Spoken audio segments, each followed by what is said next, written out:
की सब्जी। और जो कच्चे कद्दू होते हैं ना ग्रीन कलर, इसके मैं छिलके के साथ ही खाऊंगी।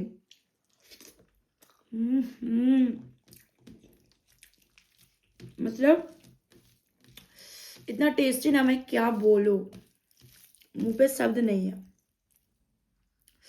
टमाटर की चटनी,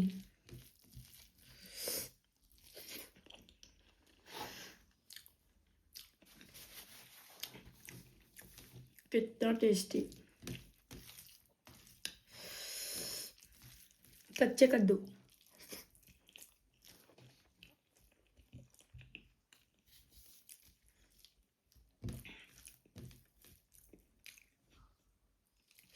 थोड़ा सा लेमन,